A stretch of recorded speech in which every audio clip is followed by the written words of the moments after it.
Rien ne laissait présager un tel bouleversement dans l'univers apparemment calme de Sète. Pourtant, en ce 14 juillet 2025, alors que la ville s'apprêtait à célébrer la fête nationale, une découverte inattendue allait faire basculer plusieurs destins. Roxane, en fouillant des enregistrements de caméras de surveillance dans le cadre d'une autre enquête, tombe sur une vidéo qui n'a, a priori, rien à voir. Mais ce qu'elle y découvre glace le sang. Judith, en pleine altercation tendue avec un homme. Cette séquence, captée furtivement, entre ombres et lumières, devient en quelques secondes le cœur d'un nouvel orage émotionnel. La première réaction de Roxane est l'incrédulité. Pourquoi Judith, que tout le monde connaît comme une jeune femme équilibrée, douce et sincère, se trouve-t-elle dans cette situation tendue? Poussée par son instinct d'enquêtrice, Roxane décide de ne rien négliger. Elle montre discrètement la vidéo à Michael, pensant l'informer et peut-être le protéger. La réaction de celui-ci est immédiate. Choc, silence, puis le doute qui s'insinue comme un poison. Michael, jusque-là confiant dans sa relation avec Judith,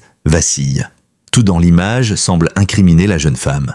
Il la reconnaît bien, il reconnaît l'endroit, et ce visage qu'elle montre, fermé, nerveux, presque menaçant, ne lui ressemble pas. La personne qu'il aime, qu'il croit connaître, se dérobe soudain sous ses yeux. Que cache-t-elle? Pourquoi ne lui a-t-elle rien dit?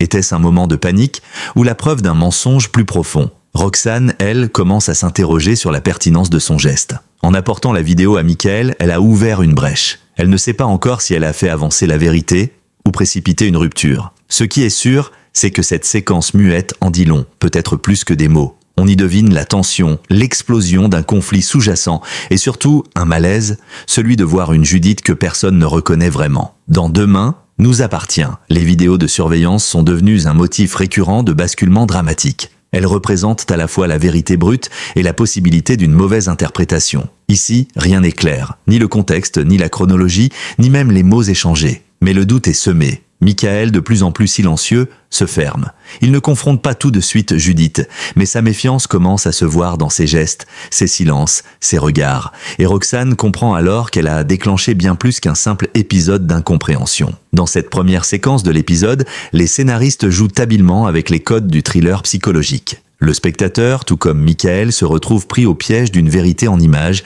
mais sans son, sans explication, sans défense. Le suspense est lancé. Face aux premiers soupçons, Judith adopte une posture déstabilisante. Loin de chercher immédiatement à se justifier auprès de Michael, elle semble minimiser l'impact de la vidéo, comme si celle-ci ne révélait rien d'important. Mais ce refus de s'expliquer agace. Plus elle évite la confrontation, plus le soupçon grandit. Michael, blessé par cette distance nouvelle, commence à repasser dans sa tête tous les détails de leur relation récente. Ses silences, ses absences, ses changements d'humeur. Et chaque souvenir, réinterprété à la lumière de cette vidéo, semble désormais lourd de sens. La vérité commence à émerger par un autre biais. Violette.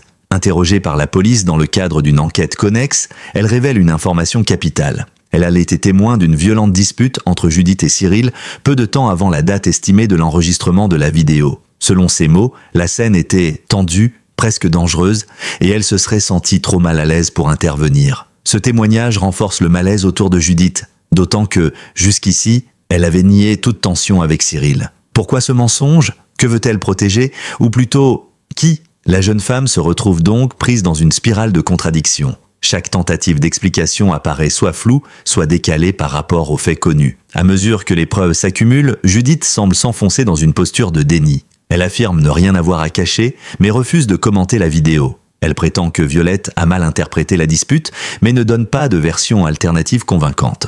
Pour les fidèles de la série, cette attitude soulève une interrogation capitale. Judith est-elle victime d'un engrenage qui la dépasse, ou bien est-elle en train de manipuler son entourage pour se protéger elle-même d'un acte plus grave? Depuis ses débuts dans Demain nous appartient, Judith a toujours été un personnage nuancé, droite, mais parfois secrète, douce, mais capable de décisions radicales quand elle se sent menacée. Aujourd'hui, son ambivalence frappe de plein fouet. Certains éléments de son passé pourraient aussi éclairer sa réaction actuelle. Judith a connu des événements marquants, notamment le traumatisme familial avec la disparition de son frère Lucas ou ses relations amoureuses compliquées. Ces épisodes l'ont forgée, mais l'ont aussi poussée à développer des stratégies d'évitement face au conflit. Ce schéma semble se répéter ici. Face à l'accusation, elle préfère nier, contourner, garder le contrôle, mais cette fois, la situation semble lui échapper. Dans l'épisode 1986, Judith devient alors le centre d'une tension narrative forte. À la fois suspecte et vulnérable, elle divise les spectateurs. Certains la défendent, estimant qu'elle est victime d'un complot ou d'une accumulation de malentendus. D'autres commencent à douter sincèrement de sa sincérité. Ce flou émotionnel, savamment entretenu par les scénaristes, donne à son personnage une épaisseur tragique. Alors que Michael s'éloigne d'elle dans une méfiance silencieuse, Judith paraît de plus en plus seule. Cette solitude qu'elle alimente elle-même par son refus de transparence pourrait bien la conduire à sa perte, à moins qu'un retournement inattendu ne vienne tout éclairer. La prise de parole de Violette dans l'épisode 1986 marque un tournant dans l'enquête en cours. Jusqu'ici relativement discrète dans les intrigues principales, la jeune femme se retrouve propulsée en pleine lumière. Son témoignage, livré aux enquêteurs presque à contre-cœur, fait l'effet d'un choc. Elle affirme avoir assisté à une dispute d'une rare violence entre Judith et Cyril, peu de temps avant la date présumée de la vidéo retrouvée par Roxane. Mais cette révélation ne soulève pas qu'un seul pan de vérité, elle en ouvre plusieurs, tous plus ambigus les uns que les autres. D'abord, sur la nature exacte de cette altercation, s'agissait-il d'un échange verbal passionné entre deux personnes qui se connaissent de bien ou d'un affrontement aux limites du danger physique ? Violette, manifestement bouleversée, parle de cris, de gestes brusques, d'une Judith transformée. Elle ajoute qu'elle n'a pas voulu intervenir par peur d'aggraver la situation, ce qui laisse planer un doute sur l'intensité réelle de la scène. Ensuite, se pose la question des motivations de Violette. Pourquoi parle-t-elle maintenant ? Pourquoi n'a-t-elle pas évoqué cette scène plus tôt, alors que Judith semblait déjà prise dans une spirale de soupçons ?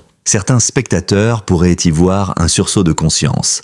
D'autres, plus sceptiques, y liront une volonté de nuire ou de détourner l'attention. Les scénaristes jouent habilement sur cette ambiguïté, renforçant le climat de suspicion généralisée. La relation entre Violette et Judith, auparavant teintée de complicité, semble désormais fracturée. Était-ce de la jalousie, un sentiment d'exclusion, une ancienne rivalité amoureuse ou amicale ? Tout est possible, et cette incertitude nourrit l'intrigue. On se souvient que les deux jeunes femmes avaient traversé des périodes de tension dans le passé et que leur équilibre relationnel reposait sur une certaine instabilité émotionnelle. D'un point de vue narratif, Violette devient alors bien plus qu'un simple témoin.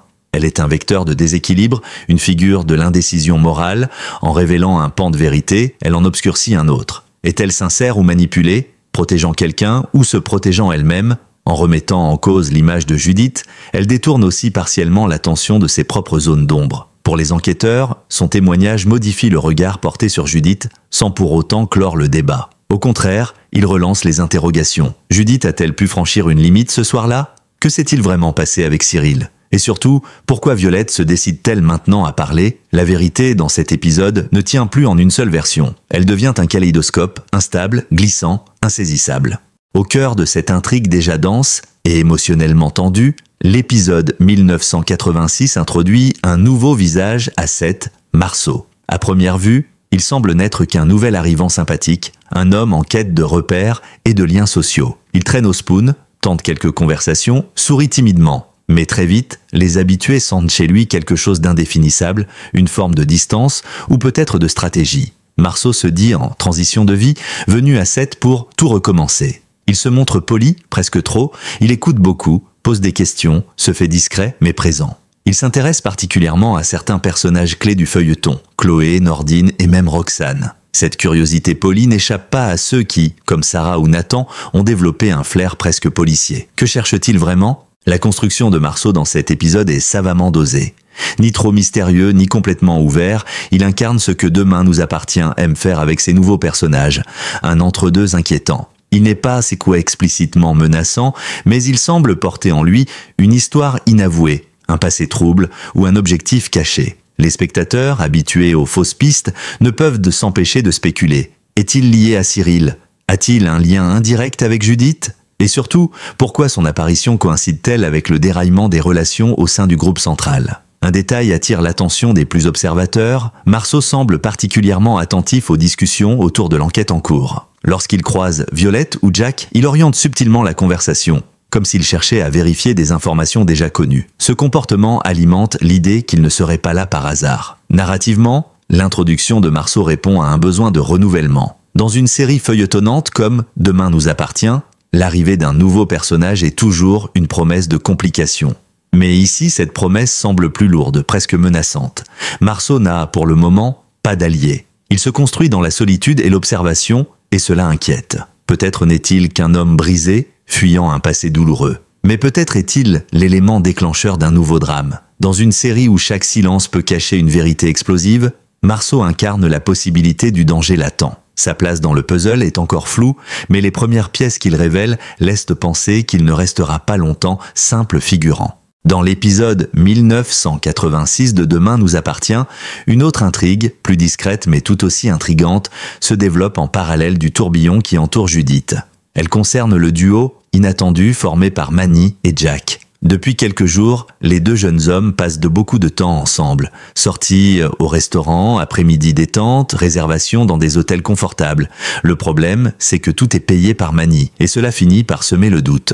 Jack, d'abord flatté, commence peu à peu à s'interroger. Manny affirme qu'il a récemment touché un héritage conséquent après le décès d'un oncle lointain. Mais aucun détail n'est donné. Quand Jack pose des questions, Manny botte en touche, plaisante et vite. Ce flou autour de l'origine de son argent, couplé à la générosité presque excessive qu'il déploie, trouble profondément Jack, qui a toujours été un garçon équilibré et méfiant des apparences. Derrière cette apparente largesse, une tension insidieuse s'installe. Manny, en voulant plaire, semble aussi chercher à contrôler. Il propose, mais ne laisse pas d'espace à la discussion. Il impose sans en avoir l'air. Chaque nouvelle dépense est accompagnée d'un sourire, d'un compliment, mais aussi d'un sous-entendu « je fais ça pour nous ». Jack commence alors à se sentir redevable. Et c'est précisément là que les scénaristes opèrent un glissement subtil vers une dynamique de pouvoir. L'argent devient un levier de contrôle, une arme douce mais efficace. Dans cette relation qui semblait naissante et sincère, un déséquilibre se creuse. Jack ne veut pas paraître ingrat, mais il se sent pris au piège. Sa gêne devient palpable et ses tentatives de mettre des limites sont contournées par Manny qui se montre toujours plus présent, presque envahissant. Le spectateur est alors invité à s'interroger. Manny est-il simplement amoureux, maladroitement généreux, ou cache-t-il quelque chose de plus sombre? Est-il en train de manipuler Jack? A-t-il menti sur sa situation financière? Et si oui, dans quel but? Pour séduire? Pour cacher un vide plus profond? Ou pour masquer un passé qu'il ne veut pas voir ressurgir? Ce face-à-face entre confiance et méfiance résonne fortement avec les autres intrigues de l'épisode. Ici aussi, il est question de dissimulation, de vérité partielle, d'intentions troubles. La relation entre Manny et Jack, bien que secondaire, vient ainsi renforcer le climat général d'incertitude et de fragilité émotionnelle qui plane sur Seth. À mesure que l'épisode avance, Jack semble prêt à confronter Manny. Mais aura-t-il le courage de briser cette bulle de confort apparente? Et que découvrira-t-il en creusant sous la surface du sourire de son nouvel ami? Rien n'est moins sûr. Tandis que les regards sont rivés sur Judith, Michael ou encore Manny, un autre personnage se retrouve plongé dans une situation aussi inattendue que tendue. Pierre. Dans l'épisode 1986, on le découvre arpentant les rues d'un quartier sensible de Seth, visiblement à la recherche d'un objet volé. Plus précisément, il cherche un scooter disparu mystérieusement quelques heures plus tôt. Mais cette enquête personnelle va le conduire à un face-à-face aussi surprenant que chargé en émotions. Celui avec Kevin. Kevin, que l'on croyait encore hospitalisé après les événements tragiques des épisodes précédents, refait surface dans un décor inattendu. Son retour à Seth, discret, se fait dans une atmosphère lourde. Physiquement affaibli, mais mentalement déterminé, il semble errer lui aussi, comme à la recherche d'un ancrage, d'une réparation, ou simplement d'une vérité à affronter. Sa rencontre avec Pierre n'est pas anodine. C'est le fruit d'une coïncidence qui semble écrite par le destin. Le face-à-face est bref mais intense. Pierre, surpris de le voir là, lui demande ce qu'il fait dans cette cité. Kevin, lui, n'élude pas. Il est venu pour obtenir des réponses, ou peut-être rendre quelque chose. Mais il ne dit pas quoi. Ce jeu d'ombre, de demi-mots et de silence entre les deux hommes est d'autant plus fort que leur relation n'était pas vraiment construite auparavant dans la série. Et pourtant, une tension immédiate les relie, comme si l'un savait quelque chose que l'autre redoutait d'apprendre. La mise en scène dans cette séquence renforce le climat de menace diffuse. Ruelle déserte, lumière blafarde, regard fuyant. Rien n'est dit explicitement, mais tout se joue dans les attitudes. Pierre, en apparence plus stable, semble perdre pied. Kevin, pourtant vulnérable physiquement, impose une forme de présence glaçante. L'échange entre eux soulève une série de questions que l'épisode ne résout pas. Pourquoi Pierre cherche-t-il ce scooter avec autant d'insistance? Que c'est Kevin exactement? Et pourquoi refuse-t-il d'en parler directement? Narrativement, cette scène fonctionne comme une charnière. Elle ne résout rien, mais elle ouvre un nouvel axe de tension parallèle à l'affaire Judith. Elle rappelle aussi que, dans Demain nous appartient, même les intrigues secondaires peuvent basculer en cœur de drame à tout instant. Ce moment énigmatique entre Pierre et Kevin annonce, peut-être, un prochain affrontement, ou une alliance inattendue. L'un comme l'autre semble porteur de secrets encore enfouis. Et c'est précisément là que l'épisode 1986 prend toute sa densité. en multipliant les micro-intrigues qui toutes résonnent avec la grande thématique de la dissimulation, de la vérité cachée et du retour du passé. L'épisode 1986 de Demain nous appartient, diffusé le 14 juillet 2025, ne se contente pas de relancer les intrigues existantes. Il redessine les lignes de fracture entre les personnages et annonce de nouvelles tensions à venir. À la fin de l'épisode, un constat s'impose, personne n'est à l'abri, ni de la vérité, ni du mensonge. Pour Judith, le doute est désormais solidement ancré dans l'esprit de Michael. Même si aucune preuve formelle ne l'incrimine, la vidéo, les silences de Violette et les incohérences de son discours la placent dans une position délicate. Le risque de bascule est réel. Une rupture amoureuse, une garde à vue, ou pire, un effondrement psychologique. Judith pourrait aussi décider de fuir, au sens propre, comme au figuré, pour échapper à la spirale du soupçon. Michael, lui, entame une transformation silencieuse. Moins expressif, plus introspectif, il semble en train de réévaluer toutes ses certitudes. Cette crise de confiance pourrait bien l'amener à jouer un rôle plus actif dans la suite de l'enquête, voire à collaborer directement avec Roxane ou la police. Il se pourrait même qu'il devienne un catalyseur de révélations inattendues. Du côté de Roxane, la position est inconfortable. En diffusant la vidéo, elle pensait faire émerger la vérité, mais elle a peut-être déclenché une série de fractures relationnelles irréversibles. Ce dilemme moral, entre transparence et conséquences humaines, pourrait alimenter sa propre intrigue dans les épisodes suivants. Marceau, quant à lui, reste une énigme. Son intégration dans le tissu social de Seth se fait en douceur, mais chaque geste, chaque regard semble calculé. Il pourrait très bien être un simple égaré en quête de reconstruction ou un élément perturbateur porteur d'un passé lourd. La série laisse volontairement le suspense intact. Manny et Jack incarnent une autre tension, celle entre confiance et manipulation. Si la vérité sur l'héritage de Manny venait à être dévoilée, les conséquences pourraient dépasser la simple rupture. Elles pourraient ouvrir la voie à un autre type de drame, financier ou judiciaire. Enfin, Pierre et Kevin laissent entrevoir un pan d'histoire encore invisible. Leur rencontre, teintée de non-dits, annonce une intrigue souterraine prête à éclater. Le scooter n'était peut-être qu'un prétexte, et leur passé commun pourrait bien contenir les clés d'un nouveau retournement. L'épisode 1986 est ainsi une charnière. Il ne clôt rien, mais il soulève tout. En une quarantaine de minutes, il réussit à déstabiliser les certitudes des personnages comme celles des téléspectateurs. Et c'est dans cette instabilité que la série excelle. Avec l'épisode 1986, Demain nous appartient prouve une fois encore sa maîtrise du suspense psychologique et des jeux de vérité. En introduisant une vidéo sans explication, un témoignage ambigu, des gestes d'apparente générosité et des rencontres troublantes, la série plonge ses personnages dans une toile d'incertitude et ses spectateurs dans un tourbillon d'émotions. Judith est-elle victime d'un complot ou responsable d'un acte encore inconnu? Michael cédera-t-il à la méfiance ou décidera-t-il de croire en celle qu'il aime malgré les apparences? Violette est-elle sincère dans sa volonté d'aider ou animée par des intérêts personnels? Et que cache vraiment Marceau, ce nouvel arrivant si discret? Dans Demain nous appartient, le doute n'est pas une faiblesse, c'est une force narrative. C'est lui qui alimente l'attachement du public, c'est lui qui rend chaque regard suspect, chaque mot porteur de double sens.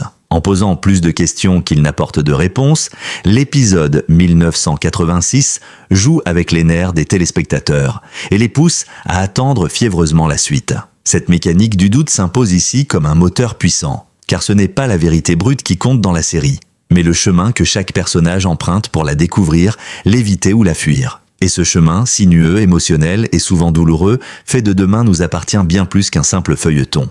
Une véritable chronique humaine des passions, des failles et des masques. Merci à vous d'avoir regardé cette vidéo jusqu'à la fin. Votre fidélité nous touche énormément. Si vous avez aimé ce résumé captivant de l'épisode 1986 de Demain nous appartient, n'hésitez pas à liker, vous abonner à la chaîne et surtout à laisser un commentaire. Que pensez-vous de l'attitude de Judith? Michael doit-il lui faire confiance ou se méfier? Votre avis nous intéresse vraiment. Activez la cloche pour ne rien manquer des prochains épisodes, des résumés inédits et des analyses croustillantes sur vos séries préférées. Et surtout, restez connectés. De nombreuses révélations arrivent de très vite à Seth, et nous serons là pour vous les raconter, scène par scène, émotion par émotion.